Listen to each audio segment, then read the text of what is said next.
My name is Dr. Michael Brown, and this is 3 Words, a bite-sized podcast about the simple and yet very strategic choices that all of us can make in order to feel fully alive. Today in the studio, I have Logan Brown, my second oldest son, and together we engage in a conversation about building your confidence. It is the #1 requested topic that people initiate with me as a life coach, as a podcaster, to talk about how do I grow my confidence, how do I become more confident, and today we tackle this conversation. You'll be surprised though. Oftentimes we think it's just something that happens, that just kind of descends upon us, and yet we learn, as Logan and I talk about, we've not always been as confident as we would like, and yet we made very specific choices to become more confident, to cultivate the confidence in our lives. I hope, regardless of whether you feel really confident or you're faking it on most days, that you would listen in and enjoy this episode.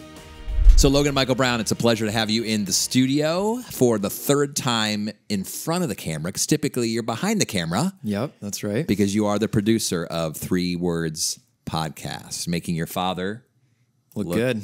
Look good. Yeah. And it's great to have you here to have this conversation about these 3 words. Yeah, it's build your confidence. So it's interesting that I obviously am engaging in conversations all the time, different kinds of conversations with different kinds of people. But this is a common one. A common request from me is, how do I build my confidence? Yeah. Or I'm struggling with my confidence, or I'm lacking confidence. Help me, Michael Brown. And it's a big conversation. So I'm excited that we get to have this conversation together, because obviously you strike me as someone who's pretty confident. Yeah. Has it always been that way? Probably not. No. I mean, yeah, I guess like as a kid, I was like a little bit more shy, a little bit more timid. We were talking about it the other day with Mom, but I was always a performer. I always loved performing and dancing and singing in front of you guys and doing all that stuff. But still, before any time I performed, I was so scared and so nervous. And I just didn't have the confidence, you know, but I think confidence isn't something that you're necessarily just like born with. I think it's something that you actually just need to develop. And I think there's some people who maybe are naturally a bit more confident or a bit more extroverted than others. But I think confidence is something that you got to work for and you got to build. And it's not something that, oh, that's out of reach. I'm just not a very confident person. I'm never going to be like you or Dr. Michael Brown. Well, I love how you say that it's not a personality trait. It's not something you're born with. It's something you cultivate, you build into, you create. And I'm curious what's changed though, because I mean, you're still the funniest guy in our family, and you make us all laugh, and we have a great time, and you're still performing, and you always will get a laugh. But you seem like you've grown in your confidence over the years. Yeah, for sure. I mean, I think I grew in my confidence just because when I thought about my life, I just wanted to be a person that was confident. And I think a lot of times, one thing that I've realized is there is absolutely no difference between faking being confident and actually being confident yourself. Like there's no difference, you know? So I think sometimes that's where people kind of get tripped up and they're like, oh, I wish I was as confident as you. And I was like, you can be, just literally fake it. Yep. And I think the things that people are confident about are things that they are comfortable with and things that they've practiced and they've put in the work. And if you're just not to that point yet where you're confident, you can just fake it and you'll be more confident the next time. You know? Well, it's ironic that just in that short statement, that description that you just gave me, you actually touched upon 2 of the 9 specific decisions, the 9 intentional choices that you can make to build and strengthen your confidence that we were joking off camera, but you're like, Dad, don't share this, but I actually have an acrostic. He does. For confidence, Confident. Now, we're not going to go into all the details of those, but I do want to at least share them. Okay. So that if anyone's interested, they can always reach out to us and say, tell me more about this one. But the reason I developed this, Logan, and I'll kind of set the stage with this, the reason I kind of developed these ideas is because people kept coming to me saying, how do I get confidence? Expecting it to be like motivation or momentum. It's like this thing that's going to descend upon you, which puts people in a really awkward place of disempowerment, because like you said, then we can't actually grow. We can't actually build our confidence. We just kind of wait for it. So as I've been kind of watching people and engaging in these conversations around confidence for many years, I was like, what are the things that people can actually do to build your confidence. So here they are, CONFIDENT, two of which... Get ready, everyone. Two of which you actually touched upon. The first is courage to take risks. Mm-hmm. O, optimistic about a brighter tomorrow. N. You're going to do all of them? I am. Okay. N, negative thoughts removed. F, faith in a greater purpose. I, identity separated from performance or accomplishment. D, and you just said it, doing the work. E, expressive enthusiasm, which is, and I could talk more about it sometime on another podcast, expressive enthusiasm is actually showing up, faking it, putting in the energy, bringing that attitude, and then your confidence grows. N, negative thoughts replaced. The first N, negative thoughts removed. Second N, negative thoughts replaced. And the last one, you're not going to be surprised to hear this, tenacious refusal to ever give up. In short, not quitting ever. So all that to say, there's a lot there, but all of them have two themes in mind. And there's two ideas that flow through all of them. The first is belief, perspective. What do I believe to be true? Because if I'm going to change my perspective and my attitude and even watch my confidence grow, I've got to do the work up here.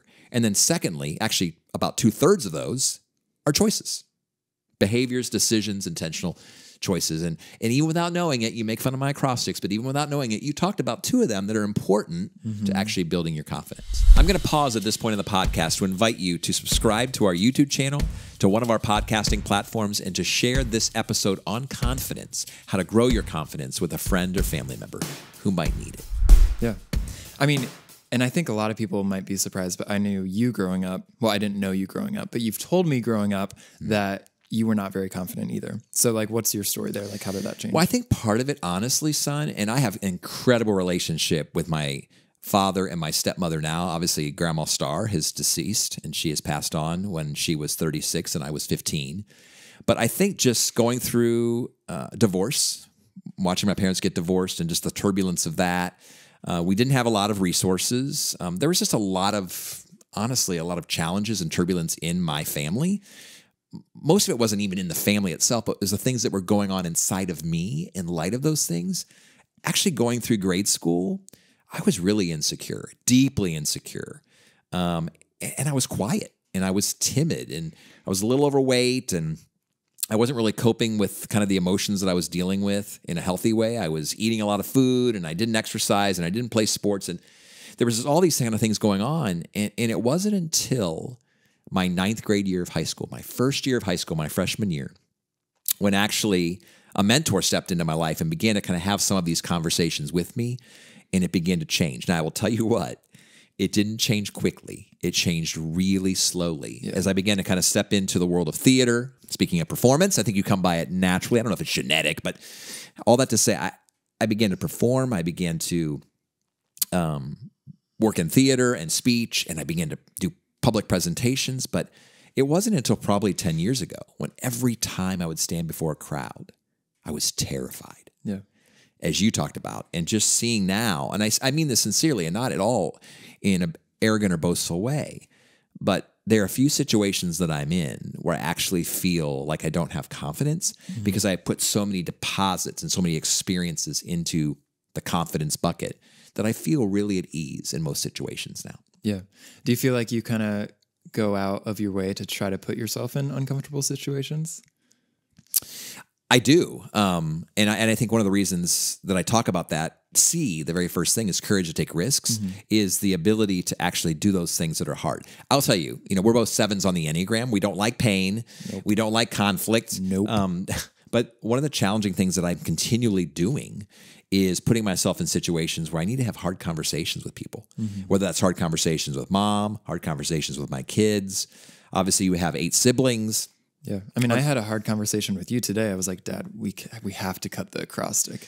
This is not going to work. You were very bold. You were very courageous. And you took a risk, and I still decided to share it. Yep. But all that to say, I think that in many ways, all of us, if you can think about that thing right now that you are afraid of, that thing that scares you, that actually, if you did, though, would help you become the better version of yourself. If you push past that and actually do it, you will find that your confidence will grow.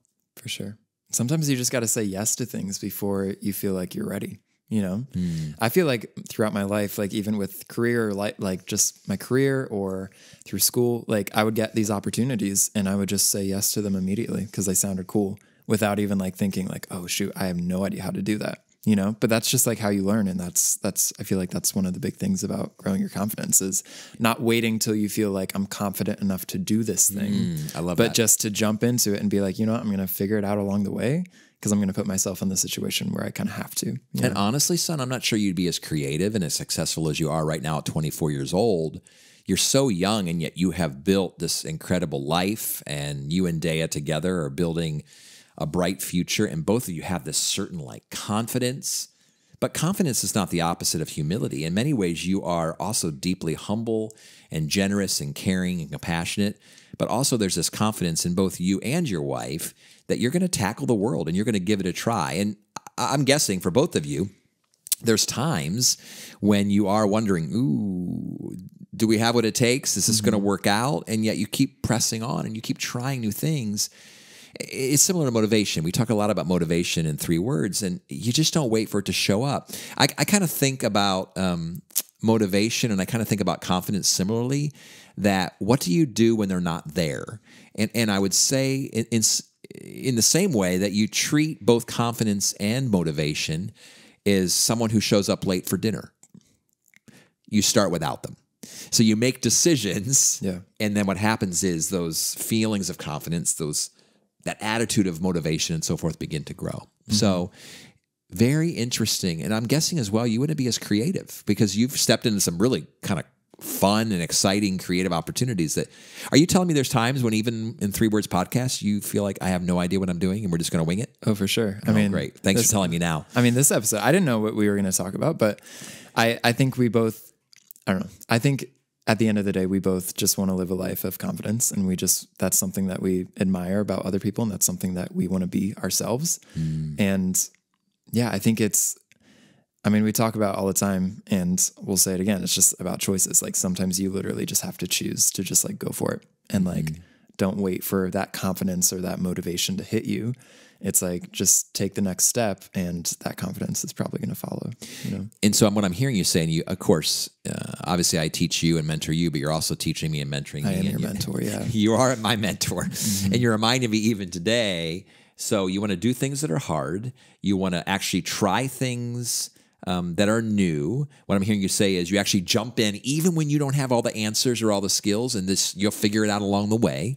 But so much of our decisions, so many of our decisions in life are made out of fear. And so in many ways, I think about some of those early episodes of 3 Words podcast, one of them being face your fears. You're not going to actually grow in confidence unless you face your fears, because every time you try to do the risky thing or the challenging thing or the scary thing, there's going to be some fear there. And you need to be able to face it, but not just face it and go, I see you, but push past it. Yeah. And being confident isn't always going to like work out perfectly for you. There's a lot of times where I've been like very confident about something and I've completely screwed it up. You know, I'm just like, I got this, I can do this. And that's okay. Like that's part of being confident. Like it's not, and I feel like that's a big part of it too. Like if you're going to be bold and be confident, you also need to be bold and own up to your mistakes when you make them, because you're gonna, you know. Well, I love the phrase, I despise the phrase win or lose. I prefer the phrase win or learn. And so what you just described was just that. And I'm guessing in those times when you went for it and it didn't go as well, you learned a ton from it. And my guess is the next time it went better. Worst case scenario, though, you said it. It's going to be okay. Yeah. It didn't work out and we're going to be okay. You know, I think for the whole world to kind of grab that idea that it's going to be okay. It might be hard. It might be scary. It might actually be devastating, and it might be a crisis, and it might be actually bad, but it's going to be okay. And even if it's not, we shouldn't let that affect our confidence level. You know, you're obviously 24. I'm in my 50s. There's lots of different demographics listening to this podcast episode or watching it on our YouTube channel. And I'm guessing this is a common theme. Yeah. I'm guessing there's lots of folks who are questioning and wondering and curious about how to build their confidence. And hopefully this gets them at least on the right path. And they can always reach out to us and go deeper into one of the nine specific choices. Yes. Now, even as I said them, don't you have them all memorized now? Because I don't.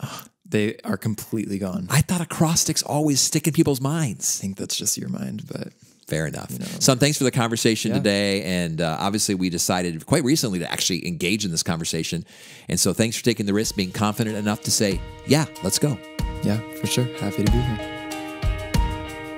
For life coaching, consulting services, or to hire a keynote speaker, please visit dmbcoaching.com.